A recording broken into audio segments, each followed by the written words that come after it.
for those of you who don't know Chris, he's in, like I said, a Minneapolis band called Rogue Valley that released 4 albums in 1 year of talking about the seasons, isn't it, Chris? Oh yes. Yeah, it was inspired by the seasons in a way, because the albums are about, the story that is captured in the albums is about time passing and different ways to look at the same landscape in the Midwest. You know, the seasons, you can look out your window and every season the same backyard looks different, and that's what I wanted to accomplish. Okay.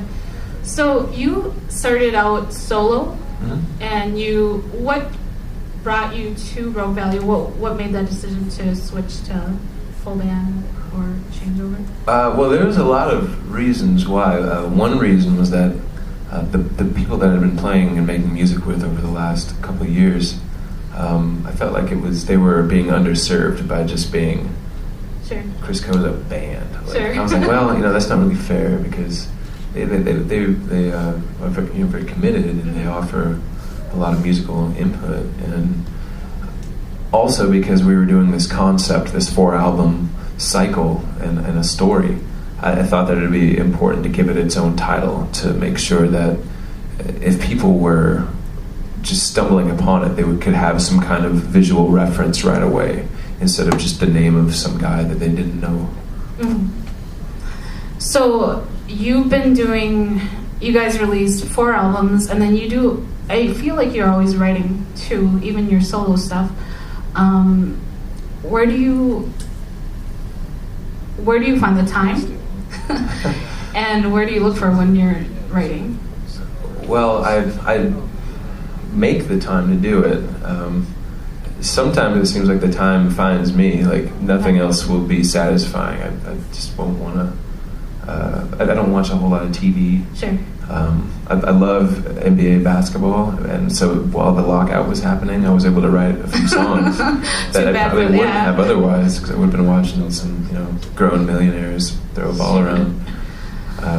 But I make sure to do it every day. I think discipline in a creative pursuit is really important, an important part of it, to work when you aren't necessarily feeling like you have this lightning about to strike. Like you have to create it. So was that something you learned, that work ethic, or was that something that you learned along the way? Well, doing the Rogue Valley project, which was 46 songs over 4 albums released in a year, made me realize how important, but also how doable it is to develop a very consistent sort of work ethic. Okay. And basically it's just, you just show up every day. You don't have to do it for 10 hours every day. But putting that many songs out, that I did have to do that for a lot of days. But as long as you show up every day, I found that, it's like creating a holy place or something in your home, like a place where you only do want that specific thing. So whenever you sit down there, that those are the natural inclinations. Okay. So I find that a lot of your writing has a lot of storytelling in it. And even when you're writing, it's almost poetry, just because the way you word a lot of stuff. Is there ever a time where you're writing and you're just like, that just sounds horrible? How do you overcome that, or how do you figure it out? Every song sounds terrible the first time I write it. The words seem a little clumsy, they don't seem honest. Sometimes it seems like I'm trying to be more clever than genuine.